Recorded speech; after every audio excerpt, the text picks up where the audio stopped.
Hello friends, study online service में एक बार फिर से आप सभी लोगों का स्वागत है। आज मैं दिसंबर 2014 के क्वेश्चन पेपर को आपके सामने डिस्कस करने वाला हूं। तो सबसे पहला क्वेश्चन यहाँ पे है, व्हाट इज येलो जर्नलिज्म? पीत पत्रकारिता का संबंध किससे है? दोस्तों, जो येलो जर्नलिज्म है, येलो जर्नलिज्म एक घटिया प्रकार का जर्नलिज्म होता है। आपने देखा होगा, हिंदू मुसलमान के बीच हिंसा भड़काने के लिए भड़काऊ भाषण देना, या फिर एक तरफा जर्नलिज्म करना, या फिर इस तरीके का, जैसे कि आप देख सकते थे अभी एक उल्का पिंड जो पृथ्वी के आसपास तो क्या बहुत दूर से घूम रहा था, और इस तरीके से जी न्यूज ने उसको दिखाया, आज तक ने दिखाया कि 29 अप्रैल तक खत्म हो सकती है पृथ्वी। इस तरीके का जो जर्नलिज्म होता है, इसे येलो जर्नलिज्म कहा जाता है। तो इसका बी करेक्ट आंसर है, पाठकों दर्शकों को आकर्षित करने के लिए सनसनीपरकता और अतिशयोक्तिपूर्ण जर्नलिज्म। क्वेश्चन नंबर 2, शिक्षक कक्षा में एक संदेश शब्दों या चित्रों में भेजता है। बेसिकली आपने अगर कॉन्सेप्ट पढ़ लिए होंगे मेरे कम्युनिकेशन के, तो शिक्षक क्या है, या तो वो संदेशों के जरिए या फिर वो पिक्चर्स के जरिए स्टूडेंट तक अपनी बात पहुंचाता है, कम्युनिकेट करता है। तो स्टूडेंट वहां पे क्या करते हैं? स्टूडेंट वास्तव में होते हैं डिकोडर। ये जो टीचर है ये एनकोड करता है, और जो स्टूडेंट है वो डिकोड करते हैं मैसेज को, जो मैसेज बताना चाहते हैं टीचर। तो बी करेक्ट आंसर है। मीडिया जाना जाता है, मीडिया को फोर्थ पिलर ऑफ डेमोक्रेसी कहा जाता है। तो डी इसका करेक्ट आंसर है, चतुर्थ सत्ता वर्ग। संचार का वह साधन जो बहुत सारे अदाताओं को एक स्रोत के साथ सूचना प्रसारित करता है कहलाता है। अदाता का मतलब है कम्युनिकेशन का वो मीडियम जो एक साथ बहुत सारे रिस्पोंडेंट को इंफॉर्मेशन पहुंचाता है, वो कहलाता है मास कम्युनिकेशन। मास कम्युनिकेशन यानी जनसंचार। एक स्मार्ट कक्षा शिक्षण का वह स्थल है जिसमें एक स्मार्ट क्लासरूम क्या होता है? स्मार्ट क्लासरूम वो क्लासरूम होता है जिसमें स्पर्श पैनल कंट्रोल सिस्टम के साथ स्मार्ट पोर्शन हो। बिल्कुल सही बात। जिसमें जो आपके पैनल होते हैं, कंट्रोल सिस्टम होता है, आपका एलसीडी आप ले सकते हैं, वो सारा क्या होता है? स्मार्ट होता है। वहां पे पीसी होता है, लैपटॉप होता है, सीडी डीवीडी, ये सारा जहां पे होता है वो भी स्मार्ट क्लासरूम का एक उदाहरण है। डॉक्यूमेंट कैमरा और स्पेशलाइज्ड सॉफ्टवेयर भी उसमें होता है, और प्रोजेक्ट और स्क्रीन होती है। तो इसका करेक्ट आंसर है सारे। स्मार्ट क्लासरूम में ये सभी चीजें उपलब्ध रहती है। Digital empowerment means, digital empowerment का मतलब क्या होता है? इसको हिंदी में ही देख लेते हैं, क्योंकि ये मेरा जो चैनल है स्पेशली हिंदी स्टूडेंट के लिए है। डिजिटल सशक्तिकरण का आशय है सार्वभौमिक डिजिट साक्षरता, सभी डिजिटल स्रोतों तक सार्वभौमिक पहुंच, सहभागिता के लिए सहभागी डिजिटल प्लेटफॉर्म, क्लाउड के माध्यम से सभी व्यक्तियों की संभावित पात्रता। दोस्तों, जो एक डिजिटल एम्पावरमेंट होता है, डिजिटल एम्पावरमेंट के अंदर ये चारों की चारों फैसिलिटी मिलती है। एक तो है यूनिवर्सल डिजिटल साक्षरता, यानी जितने भी लोग हैं सभी को डिजिटल लिटरेसी दी जाती है। जितने भी डिजिटल मीन्स होते हैं वहां तक सभी की पहुंच होती है। लोग डिजिटल माध्यमों से क्या करते हैं? पार्टिसिपेशन भी करते हैं। और क्लाउड एक सिस्टम होता है जिसमें क्या है, हम डाटा ऑफलाइन स्टोर कर सकते हैं। तो ये सारे के सारे, दैट्स मीन डी इसका करेक्ट आंसर है। क्वेश्चन नंबर 7, यहाँ पे श्रृंखला को पूरा करना है, सीरीज को पूरा करना है। तो ये क्वेश्चन थोड़ा सा डिफिकल्ट तो नहीं कह सकते। अगर आपने बेसिक्स क्लियर किए हैं अपने, तो ये आपके लिए टफ नहीं रहने वाला है। सबसे पहले यहां पे देखिए 2, 7, 28, 63, 126। जब मैंने सॉल्व किया तो मेरा एक बार में ही ये निकल गया, क्योंकि मैंने क्या किया, 2 का क्यूब, क्योंकि मैंने स्क्वायर और क्यूब याद रखे हैं सारे, तभी मैं आपको भी बोलता हूं आपने स्क्वायर कम से कम 1 से लेके 20 तक और क्यूब 1 से लेके 10 तक आपको पता होने चाहिए, वहां से क्वेश्चन कभी भी आ सकता है। ठीक है, तो पहले इन्होंने लिया 2 का क्यूब, 2 का क्यूब मीन्स 2 गुणा 2, यही होता है 2 का क्यूब। ठीक है, तो 2 गुणा 2 4, 4 दूनी 8, 8 माइनस 1 7। फिर इन्होंने लिया 3 का क्यूब, तो 3 का क्यूब होता है 3 तिया 9, 9 तिया 27, 27 प्लस 1 कर दिया इन्होंने 28, दैट्स मीन 1 माइनस 1 प्लस। अब इन्होंने लिया 4 का क्यूब, तो 4 का क्यूब होता है 64, 64 माइनस 1 हो गया 63।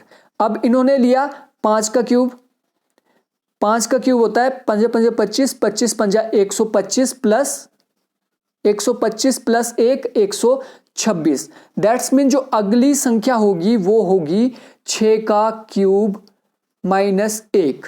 तो पहले क्या हुआ था, माइनस फिर प्लस फिर माइनस फिर प्लस, अब होगा माइनस। तो 6 का क्यूब होता है छिकम छिकम 36, 36 छिका 214, सॉरी 216, तो 6 का क्यूब होता है 216, माइनस 1 करेंगे तो ये आ जाएगा 215, दैट्स मीन ए इसका करेक्ट आंसर था। श्रृंखला में अगला पद है, ये श्रृंखला भी आपने इसको कैसे लिखना है, ए बी। अगर आपने सॉल्व करना है खुद से तो इसको आप यहां पे रोक सकते हैं video. E D I H and N M, यहां पे हुआ क्या है वो मैं आपको बताता हूं। ओके, ए बी के बीच इन्होंने क्या छोड़ दिया, यहां पे सी यहां से मिसिंग है, ए बी सी डी ई, यहां पे एफ और जी मिसिंग है, ई पहले एक मिसिंग था अब 2 मिसिंग हो गए, E F G H I, तो यहां पे 3 मिसिंग होने चाहिए, जे के एल एम एन, अब नीचे 4 मिसिंग हो गए, N O P Q R S T. ठीक है, ये 4 मिसिंग होंगे, पहले एक मिसिंग था सी, फिर 2, फिर 3, अब यहां पे 4 मिसिंग होंगे, यानी एल एन के बाद O P Q R missing होंगे और टी एस अगला यहां पे शब्द होगा, that's mean A correct answer है। अब स्ट्रीमर्स को इस तरीके से कोट किया जाता है, तो नॉलेज को किस तरीके से कोट किया जाएगा। तो सबसे पहले आपने क्या करना है, जब भी आप पेपर में लिखोगे तो आपने ये इस तरीके से लिख देना है, स्ट्रीमर्स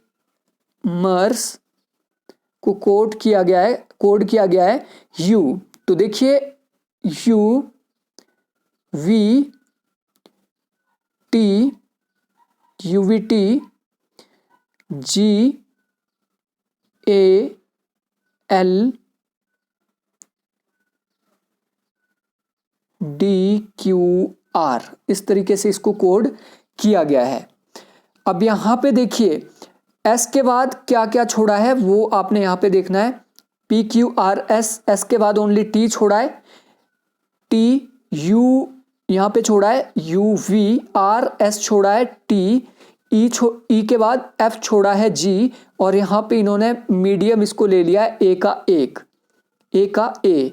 फिर यहां पे ये पॉजिटिव में जा रहा था, यहां पे ये नेगेटिव में चला गया, जैसे एल के बाद J K L M,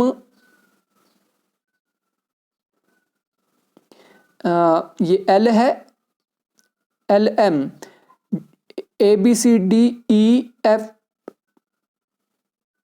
D E Q R R S. आप समझ रहे हो यहां पे क्या उल्टा चल रहा है, एल के बाद एम, डी का ई, एक माइनस यहां पे करना है, वैसे ही हम इसका भी देख लेते हैं क्या होगा, K N O W L E D G ई।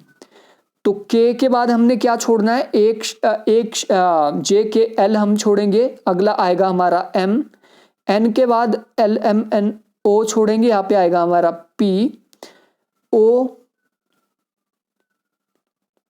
पी छोड़ेंगे, यहाँ पे आएगा हमारा क्यू। दैट्स मीन जिसमें एम पी क्यू होगा वही हमारा आंसर है, M P Q. M P Q यहाँ पे बी पे ही है, दैट्स मीन बी इसका करेक्ट आंसर है। ए बी का भाई है, कोई ए व्यक्ति है वो भाई है, बी का हमें जेंडर नहीं पता इसलिए बी को हम ऐसे ही रख देते हैं। बी सी का भाई है, बी जो है वो किसका भाई है, सी का, दैट्स मीन सी का जेंडर भी हमें पता लग गया, सॉरी बी का भी जेंडर हमें पता लग गया। सी डी का पति है, ये जो सी है ये भी कोई बंदा है और ये सी डी का पति है, डी यहां पे औरत है और ये पति पत्नी है। ई ए का पिता है, ई जो है वो ए का पिता है। डी का ई से क्या संबंध है, अब देखिए ये तीनों है भाई, ये भी है भाई, ये भी है भाई, ये तीनों भाई भाई है। ये इसकी पत्नी है, ठीक है, और ये जब ए का पिता है दैट्स मीन ये बी का भी पिता है, ये सी का भी पिता है। ई इन तीनों का पिता है और ये इस सी की पत्नी है, दैट्स मीन ये इसके लगे ससुर और ई की डी लगी बहू, ससुर बहू, दैट्स मीन पुत्र वधू। दो संख्या 3:5 अनुपात में है। अगर 9 को उन संख्याओं में से घटा लिया जाए तो अनुपात 12:23 होगा। इसको करने के 3 तरीके हैं, x से भी आप इसको निकाल सकते हैं, आप विदाउट x भी इसको निकाल सकते हैं और आंसर में से भी आप इसको निकाल सकते हैं। तो आंसर में से इसको पहले हम निकालते हैं क्योंकि सबसे शॉर्टकट मेथड जो आपके लिए रहेगा, जो याद भी आपको ज़्यादा नहीं करना पड़ेगा। तो दो संख्याएं हैं 3:5 अनुपात में है ये, और इससे अगर 9 घटा दिया जाए तो अनुपात 12:23 हो जाता है। तो फॉर एग्जांपल पहला लेते हैं, यहाँ पे अगर 3 अनुपात दैट्स मीन अगर ये संख्या 30 और 50 है दैट्स मीन सेम ये 3:5 में ही है। तो देख लेते हैं पहला एग्जांपल, क्या ये वही संख्या है, 30 और 50 ये थी, अगर इसमें से 9 घटा दिया जाए, दोनों में से 9 घटाना है, अनुपात का ये होता है 9 जो भी संख्या घटानी है दोनों से घटानी है। तो 30 में से 9 गया 21 और 50 में से 9 गया 41, तो 41, 21 और 41 9, हमें तो 12:23 चाहिए, तो ये तो आगे नहीं कटेगा। दूसरी संख्या देखते हैं 33:55 अगर ये संख्या हो और इसमें से 9 माइनस कर दिया जाए तो यहाँ पे बच गया 24, इसमें से भी 9 माइनस कर दिया जाए तो यहाँ पे बच गया 46। अब देखिए ये क्या बचा है, 24 और 46 ये 2 से कटते हैं तो 23 दूनी 46 और 12 दूनी 24। अब ये दोनों संख्या नहीं कटती, दैट्स मीन ये किस अनुपात में है, ये है 12:23 में। आई होप आपको ये समझ आ गया होगा। पिता और उसके पुत्र की आयु का मध्यमान 27 है, यानी एवरेज पिता और पुत्र का 27 है। दैट्स मीन अगर दोनों का एवरेज निकाला जाए तो 27 निकलता है, इसका मतलब 27 और 27 दोनों की एज क्या है, 27 हो जाती है एक दोनों को मेल करने पे, जोड़ने पे। दैट्स मीन दोनों की आयु का योग क्या हुआ, 54 ईयर। दोनों की आयु का योग क्या हुआ, 54 ईयर्स। अभी 18 साल बाद पिता अपनी पुत्र का दोगुना होगा। 18 साल बाद क्या होगा, इनके बीच रेशो 1:2। 18 साल यानी पिता दोगुना होगा अपने पुत्र से। ओके, तो अभी 54 है, दैट्स मीन 18 साल पिता के भी बढ़ेंगे और पुत्र के भी बढ़ेंगे, क्योंकि 18 साल बाद ये बोल रहे हैं, तो 18 दूनी हो गया हमारे 36। अभी योग है 54, तो 54 में हम जोड़ेंगे 36, तो 18 साल बाद दोनों की एज का योग हमें मिल जाएगा। तो 6 और 4 10 और हंसी लाया 1, 6 और 3 9, यानी 18 साल बाद इनकी आयु का योग कितना हो जाएगा, 90। ठीक है, 90 हो जाएगा इनकी आयु का योग, और ये बोल रहे हैं 18 साल बाद दोगुनी हो जाएगी पिता की, यानी 1 पार्ट जाएगा पुत्र के लिए और 2 भाग जाएंगे पिता के लिए। अगर आपको ये क्वेश्चन अच्छे से समझना है तो DI वाला अनुपात वाला पार्ट मेरा देख लीजिए, मैं गारंटी देता हूं आप कभी कंफ्यूज इसमें नहीं होंगे। तो टोटल पार्ट कितने हैं, यानी 90 जो ये एज इनकी हो रही है उसका 1 पार्ट जाएगा पुत्र को और 2 पार्ट जाएंगे पिता को, तभी तो 2 गुना होएगा ना। अब देखिए 90 टोटल पार्ट कितने हैं, 3 पार्ट, 1 पुत्र का और 2 पिता का, 3 पार्ट्स यहाँ पे है।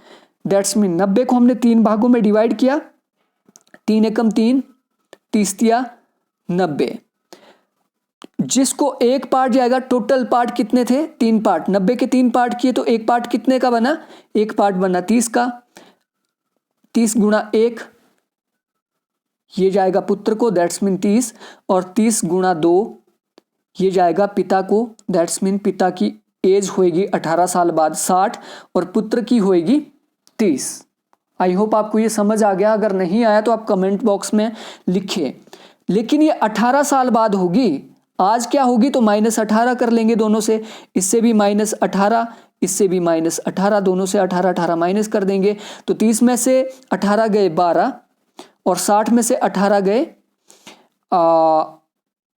42, 60 में से 18 गए 42। दैट्स मीन पिता पुत्र की वर्तमान आयु है पिता की 42 और पुत्र की है 12। क्वेश्चन नंबर 13 से 17 तक पैराग्राफ है, इसको नहीं करेंगे हम। क्वेश्चन नंबर 18, जब प्रस्तावों के समूह से एक प्रस्ताव दूसरे प्रस्ताव से व्युत्पादित कहा जाए तो प्रस्तावों का यह समूह कहलाएगा। ये एक दलील कहलाएगा, इसको आप इंग्लिश में भी अच्छे से समझ लीजिए। क्वेश्चन में पूछा गया है, when a group of proposition, one proposition is claim to follow from the other, एक जो प्रपोजिशन है वो दूसरे से निकलती है तो उसे कहा जाता है एन आर्ग्यूमेंट। ये नमिता समिता वाला क्वेश्चन वही है। इसमें क्या है, आपको टेबल बनाना है, जो कि मैंने आपको पहले ही बताया, 2-3 बार से ये रिपीट हो रहा है तो ऐसे क्वेश्चन मैक्सिमम टाइम रिपीट होते हैं। तो इसमें आपने क्या करना है, इस तरीके से टेबल बना लेना है। सबसे पहले यहां पे आपने नाम लिखने हैं, लाइक सबसे पहले हमें मिली नमिता, तो नमिता का NM, दूसरी है समिता SMI, इसको हमने लिख दिया। दोनों मेधावी है, ऊपर आपने लिखना है, ये होगी आपकी मेधावी, ये होगी आपकी परिश्रमी, ठीक है। दोनों मेधावी, नमिता भी और समिता भी मेधावी भी है और परिश्रमी भी है। आगे आपने अनीता और कराबी, यहाँ पे आपने अनीता लिख दिया और यहाँ पे आपने कराबी लिख दिया, ठीक है। अनीता और कराबी आज्ञाकारी, तो नेक्स्ट हमारा जो कॉलम बनेगा वो बनेगा आज्ञाकारी, ओबीडियंट है लेकिन क्या है अनियमित, यहाँ पे हमने लिख दिया अनियमित। आपको ये लिखना ही पड़ेगा जब पेपर में आएगा। तो ये जो अनीता और कराबी है ओबीडियंट तो है, दोनों ओबीडियंट है बट अनियमित भी है। इस तरीके से आप इसको पूरा लिखोगे, उसके बाद जो आंसर आएगा ये समिता आपका आंसर इसका आ जाएगा। इसको एक बार खुद से आप सॉल्व करके देख लीजिए। योद्धा का संबंध तलवार से है, बढ़ई का संबंध आरी से, किसान का संबंध हल से है, इसी तरह लेखक का संबंध जो बनता है वो कलम से, ठीक है। यहाँ पे पाई चार्ट ये आपका वेन डायग्राम दिया गया है। इसके अंदर ABC 3 वृत्त दिए गए हैं जो आपको दिख रहे हैं और ये एक दूसरे को काटते हैं। ए के अंदर है ईमानदार, ए के अंदर है ईमानदार, बी के अंदर है निष्ठावान, बी के अंदर है निष्ठावान और सी प्रतिनिधित्व करता है पॉलिटिशियन का, राजनेताओं का, राजनेता। अब आपसे क्वेश्चन पूछा गया है, उस कूट का चयन कीजिए जो उस क्षेत्र को दिखाते हैं जिसमें ईमानदार राजनेताओं का वर्ग है जो निष्ठावान नहीं है। ईमानदार भी है और पॉलिटिशियन भी है, बट वो क्या है, निष्ठावान नहीं है, तो वो है सी, एस इसका करेक्ट आंसर है। अगर आपको ये अच्छे से समझना है तो प्रीवियस ईयर क्वेश्चन पेपर में मैंने आपको ये अच्छे से डिफाइन किए हैं वेन डायग्राम को कैसे सॉल्व करना है। बेहतर शिक्षा का लाभ उठाकर किसी आदमी का अपने स्त्री से अधिक बुद्धिमान मानना इसी प्रकार है जैसे कि एक हाथ बंधे हुए व्यक्ति को पीटकर किसी आदमी द्वारा अपने साहस की शेखी बघारना। ये किस प्रकार का तर्क यहाँ पे दिया गया है, ये है सादृश्य मूलक तर्क, एनालॉजिकल ये तर्क दिया गया है, एक चीज की तुलना दूसरे चीज से की गई है। तो ये 6 से 7 बार रिपीट हो चुका है और फ्यूचर में भी रिपीट ये डेफिनेटली होगा, और 2014 के बाद के पेपर में भी ये रिपीट मैक्सिमम टाइम पे हुआ है, तो इसको अच्छे से आपने समझ लेना है। बुद्धिमान व्यक्ति शायद ही मृत्यु से भयभीत होते हैं, प्रस्ताव निम्नलिखित में से किसका विरोधाभासी है। यानी कहने का मतलब क्या है यहाँ पे कि बुद्धिमान व्यक्ति भयभीत नहीं होते हैं, बिल्कुल भी नहीं होते हैं। यानी ऑल जो आपके इंटेलिजेंट या बुद्धिमान होते हैं वो मृत्यु से भयभीत नहीं होते, बिल्कुल। ये आपका हो गया बुद्धिमान व्यक्ति, रैशनल पर्सन, और ये होगी आपकी डेथ। ठीक है, ये दोनों अलग अलग है। तो इसका जो ऑपोजिट होगा, नन का ऑपोजिट होता है all, all, that's mean B इसका करेक्ट आंसर है। ये डाटा इंटरप्रिटेशन बहुत ही सिंपल सी डीआई यहां पे पूछी गई थी। यहां पे क्या है, कार्बन डाइऑक्साइड का एमिशन यहां पे दिखाया गया है मिलियन मीट्रिक टन के अंदर। ठीक है, कार्बन डाइऑक्साइड एमिशन। तो ये जो 2005 से लेके 2009 तक का हमें डाटा दिया गया है, ये पावर का डाटा है, इंडस्ट्री से जो CO2 एमिशन होती है, ये कमर्शियल सेक्टर, और ये एग्रीकल्चर, और ये डोमेस्टिक सेक्टर से। अगर आप इधर 2005 का इनको प्लस कर देंगे पूरा का पूरा इधर को, तो ये आ जाएगा 2005 में टोटल एमिशन कितना हुआ। ये आपको यहाँ पे टोटल खुद करना पड़ेगा, इसको एक बार कागज पे आप टोटल कर लीजिए। फिर 2006 का भी ऐसे ही आपको करना पड़ेगा, 7 का भी, 8 का भी, लेकिन करना तभी है जब आपसे पूछा जाए। ठीक है, तो सबसे पहला क्वेश्चन है, what is the percentage growth of CO2 emission from power sector during 2005 to 2009। यानी पावर सेक्टर में 2005 से लेके 2009 तक कितने प्रतिशत वृद्धि हुई। तो 2005 से पूछा है तो 2005 इनिशियल वैल्यू आ जाएगी और 2009 आपकी फाइनल वैल्यू आ जाएगी। फॉर्मूला आपका वही लगेगा, initial value minus final value upon initial value into 100। DI आपका, मैं नहीं समझता कि आपका एक भी क्वेश्चन गलत होगा अगर आपने डीआई की मेरी 7 वीडियो देखी है। ठीक है, तो इनिशियल वैल्यू क्या है 500, फाइनल वैल्यू कितनी है 800, that's mean initial value minus final value करेंगे तो आपके पास कितना बच जाएगा 300, बटे में हम इनिशियल वैल्यू दैट्स मीन 500 लिखेंगे, गुणा हम 100 कर देंगे। ठीक है, ये 00 से ये 00 कट गए, यहां पे बचा 5, 5 एकम 5 और 60 पंजा 300। दैट्स मीन 2005 से लेके 2009 में विद्युत में, पावर में कितनी वृद्धि हुई है 60%। ए करेक्ट आंसर है। Question number 25, which sector has recorded maximum growth in CO2 emission during 2005 to 2009।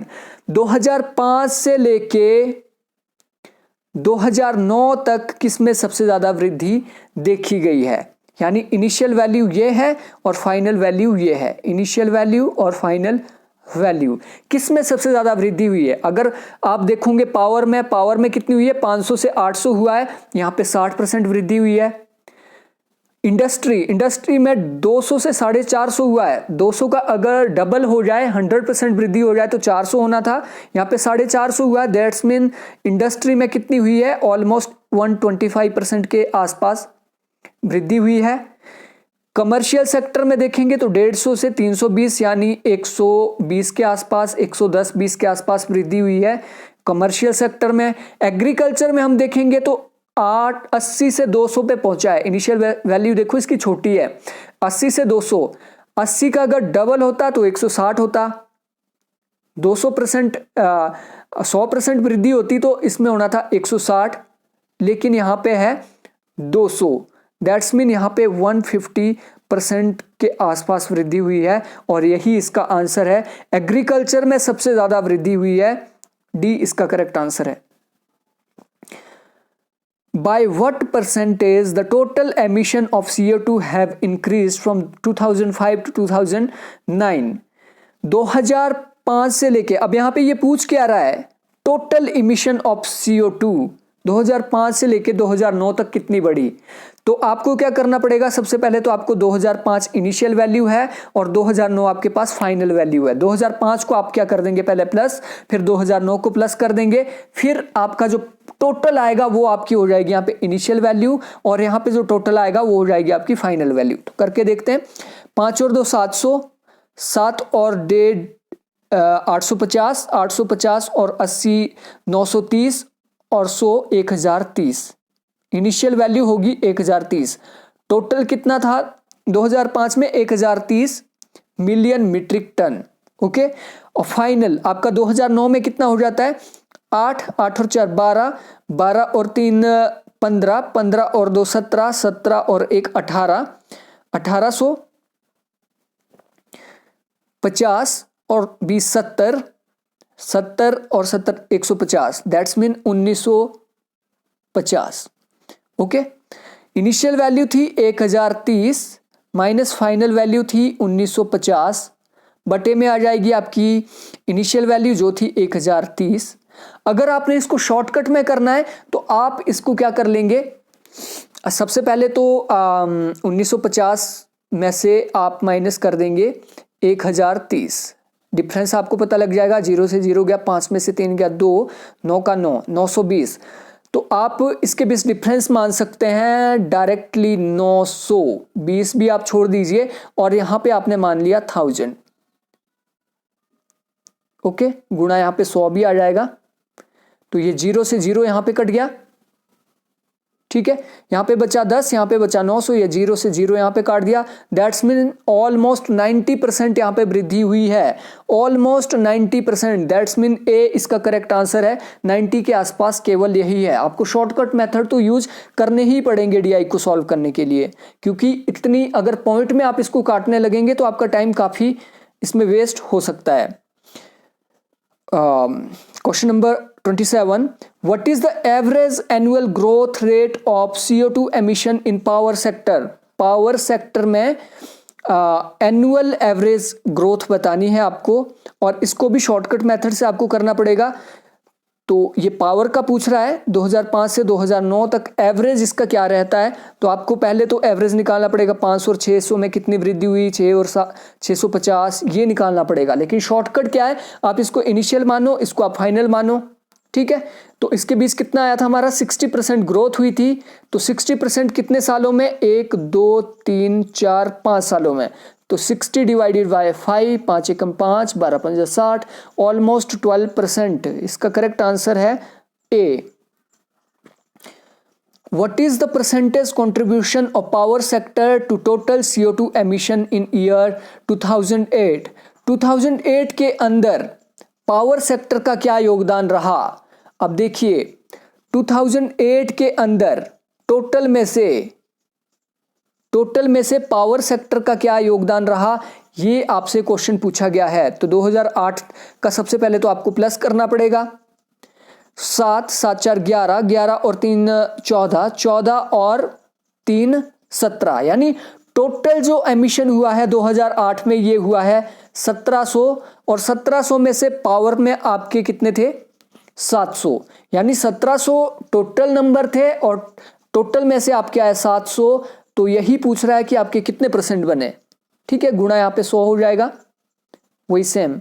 तो इसको देख लेते हैं, 700 बटा 1700, 1700 में से 700 अगर विद्युत का है तो कितना परसेंट है योगदान। तो ये 0 से 0 यहाँ पे कट गई। ठीक है, और 17 से अब आपको 700 को डिवाइड करना है, 17 से आपको 700 को डिवाइड करना है। तो 17 चौका 68, 10 में से 8 गया 2, ऊपर से उतारा हमने 0, 17 एकम 17, दैट्स मीन 41 पॉइंट समथिंग वृद्धि हुई है। 41 पॉइंट योगदान रहा है electricity,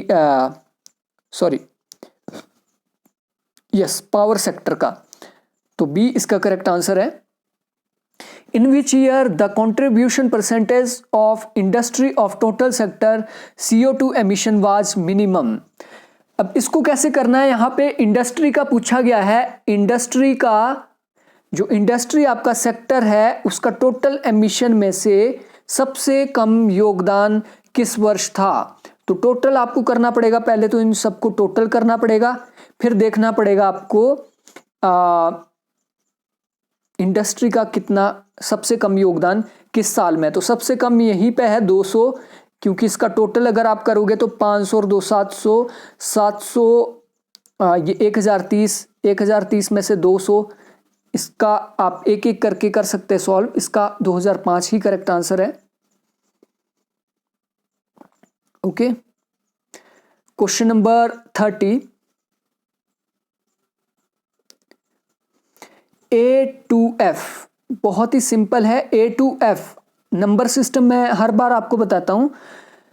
A2F are used in which of the following number system. तो हेक्साडेसिमल में 0 से लेके 9 और A2F यूज किया जाता है।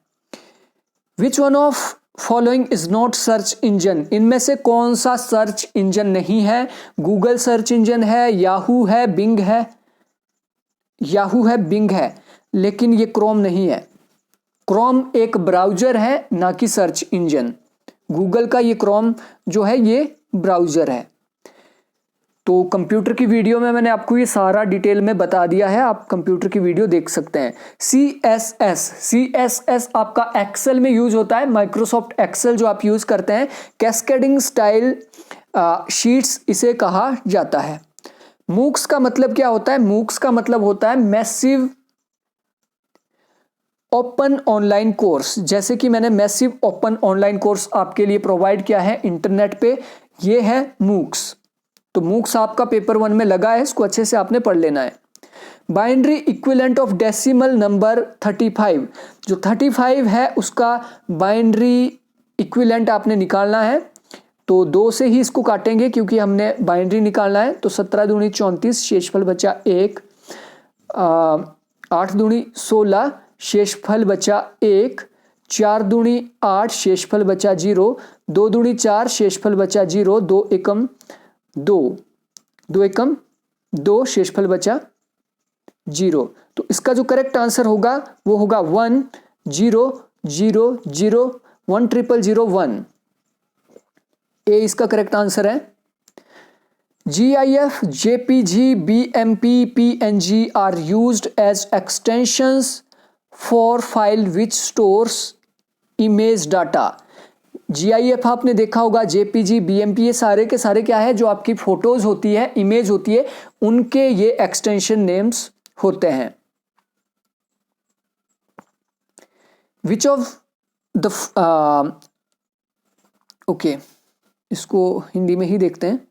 निम्नलिखित में से कौन सी मानवोत्पत्ति संबंधी गतिविधि 2/3 से अधिक वैश्विक जल उपभोग के लिए उत्तरदायी है।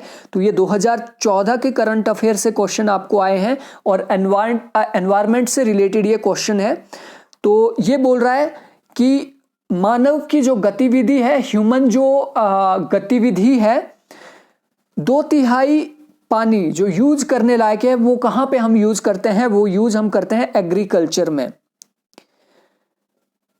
ह्यूमन एक्टिविटीज संबंधी स्रोतों में कौन सा गैसीय प्रदूषक तत्व क्लोरोफ्लोरोकार्बन वायु में है? तो ये है फोम उद्योग से CFC निकलता है जो कि हमारा वायु में रहता है। किसी देश से कुल CO2 उत्सर्जन के संदर्भ में सही क्रम को आपने पहचानना है। तो ये अभी भी सेम बना हुआ है। सबसे ज्यादा जो कार्बन डाइऑक्साइड उत्सर्जित करता है, एमिशन करता है, वो करता है चीन, चीन के बाद USA, USA के बाद भारत, भारत के बाद रूस और रूस के बाद आपका जापान। इस तरीके से ये क्रम चलता है। सबसे ज्यादा CO2 निकालता है, एमिशन करता है चाइना। और ये क्वेश्चन आपके लिए बहुत ही ज्यादा सिंपल यहां पे पूछा था, आपको एक भी इसका आंसर आता है तो आप इसको इजीली सॉल्व कर सकते थे। लाइक विश्व एड्स दिवस 1 दिसंबर को ये मनाया जाता है। दैट्स मीन डी का जहां पे 2 होगा, डी का 2 देखिए। एक मैं बोल रहा था अगर एक भी आपको पता है तो आंसर आप निकाल सकते थे। विश्व स्वास्थ्य दिवस मनाया जाता है 7 अप्रैल को।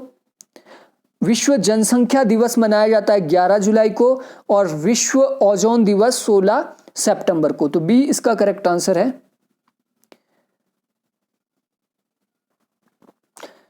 ये जो एक साइक्लोन आया था हुदहुद, चक्रवात हुदहुद, किस राज्य के तट से टकराया था? ये टकराया था आंध्र प्रदेश से।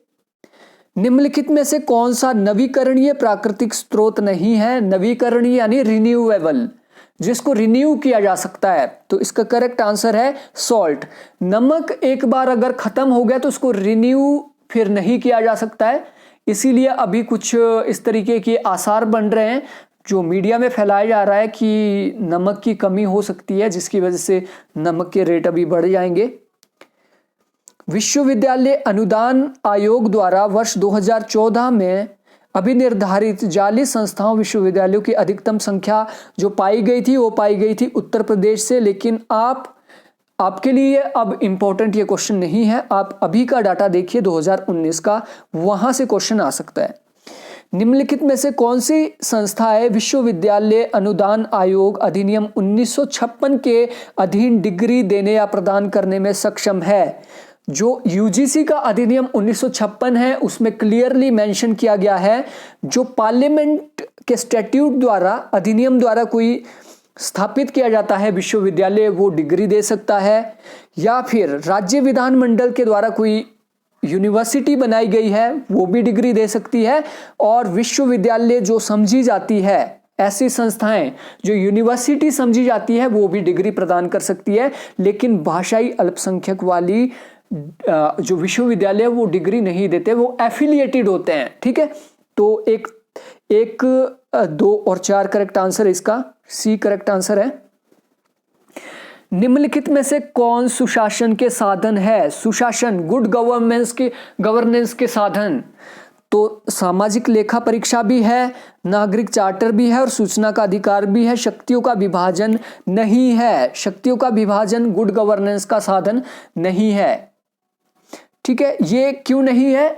क्योंकि जो शक्तियों का विभाजन है ये सत्ता के केंद्रीकरण को रोकता है। चेक एंड बैलेंस का जो सिस्टम है USA के अंदर, उसके लिए ये उपयोग में लाया जाता है। तो 1, 3, 4 इसका करेक्ट आंसर है।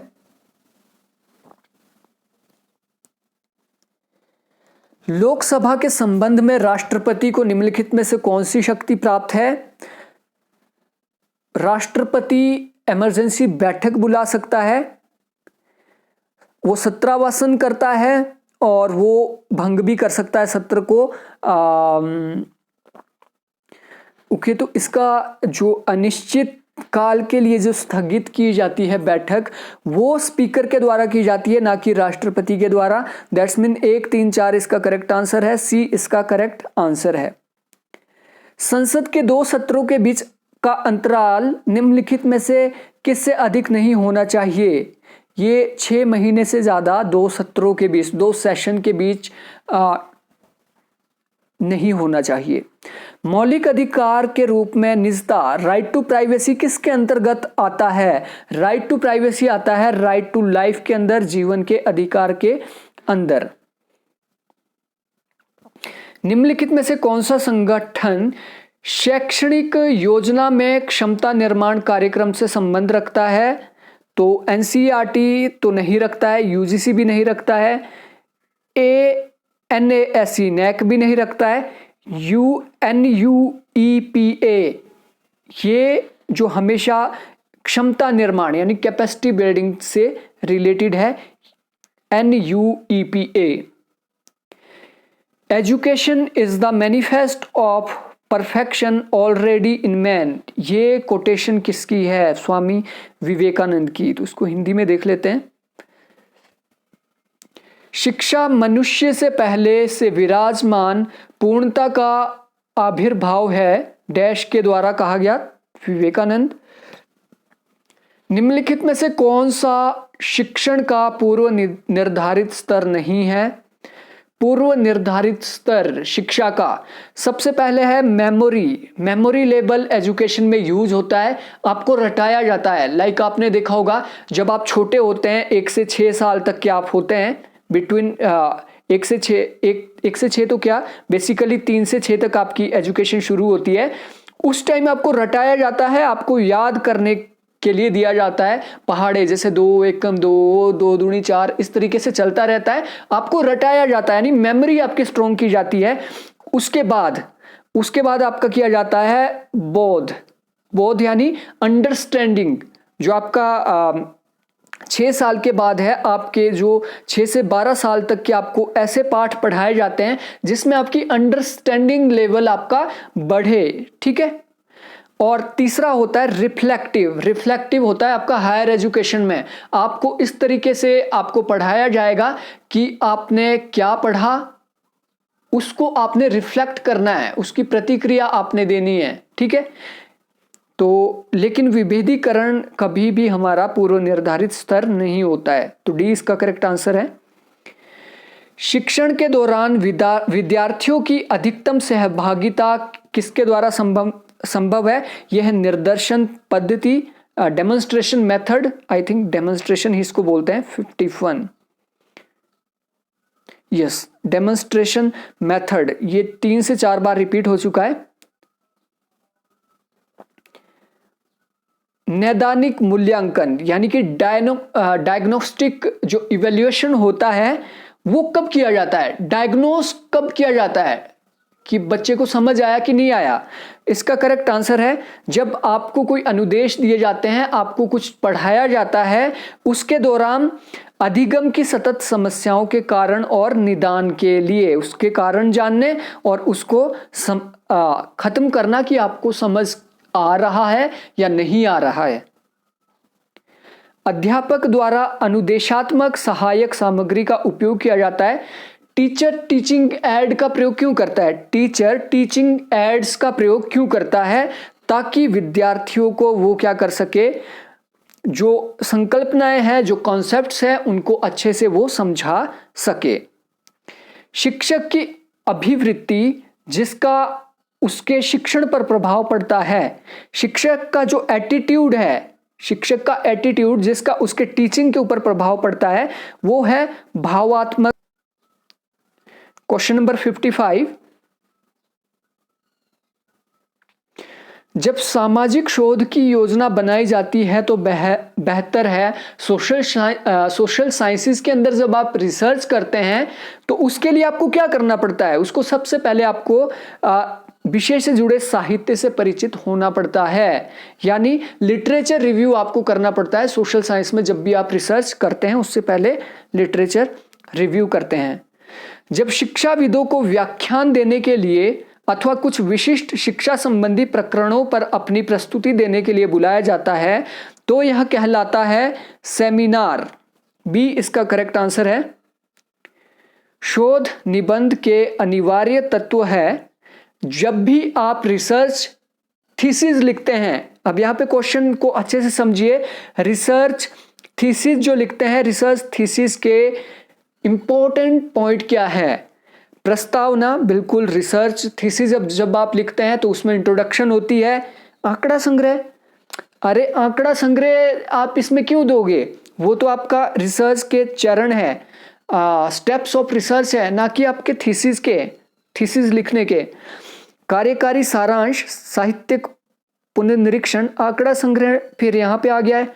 आंकड़ा संग्रह कभी भी थीसिस में आप नहीं लिखते हैं, ये आपका मेथड है, रिसर्च करने का एक मेथड है, डाटा को कलेक्ट करने का मेथड है।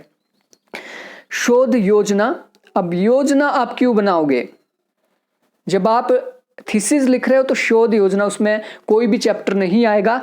10 डी इसका करेक्ट आंसर है। पहले आप लिखोगे उसमें प्रस्तावना, इंट्रोडक्शन, फिर लिटरेचर रिव्यू का पार्ट होगा, चैप्टर होगा, फिर आप रिसर्च मेथोडोलॉजी बताएंगे कि मैंने ये रिसर्च मेथोडोलॉजी यूज की, उसके बाद आप कंक्लूजन बताएंगे और उसकी चर्चा करेंगे। That's mean D correct answer है। शोध डिजाइन क्या है? रिसर्च डिजाइन क्या है? What is research design? आंकड़ों के संकलन और विश्लेषण के प्रत्येक स्तर के लिए एक ढांचा। जो रिसर्च डिजाइन होता है, जब आप डाटा को कलेक्ट करते हैं और उसको एनालिसिस करते हैं, उसके लिए जो एक ढांचा होता है, एक स्ट्रक्चर होता है, उसे रिसर्च डिजाइन कहा जाता है। सैंपलिंग केसेस क्या है? सैंपलिंग केसेस यानी सैंपल के लिए आपने कौन कौन से केस लिए? आप सैंपल के लिए लोगों को ले सकते हैं, सैंपल के लिए आप समाचार पत्र को ले सकते हैं, सैंपल आप टीवी के ले सकते हैं। ठीक है, तो डी इसका करेक्ट आंसर है। क्वेश्चन नंबर 60, शोध आंकड़ों का आवृत्ति वितरण जो आकार में सममित और सामान्य वितरण के समान है परंतु उसका केंद्रीय शिखर ज्यादा ऊंचा हो कहलाता है। विषम तो नहीं होता है, विषम का मतलब होता है वेरी स्क्यूड, यानी पहले डाटा ऊपर था, फिर नीचे आया, फिर इतना सा ही ऊपर गया, दैट्स मीन वेरी स्क्यूड है। ये इसका जो करेक्ट आंसर है वो होगा तुंगकुदी, तुंगकुदी। तो ये जब हम हाइपोथेसिस टेस्टिंग में इसको देखेंगे तो उस टाइम हम देखेंगे लेप्टोक्यूटिक, स्क्यूड, मेसोक्यूरिक और प्लेटिक्यूरेटिक। तो ये हम इसको बाद में देखेंगे जब हम पूरा हाइपोथेसिस टेस्टिंग का एक लेक्चर आपके सामने लेके आएंगे। तो दोस्तों ये था पूरा का पूरा क्वेश्चन पेपर। अगर आपको अच्छा लगा तो आप एक लाइक जरूर करें। Thank you, thanks for watching.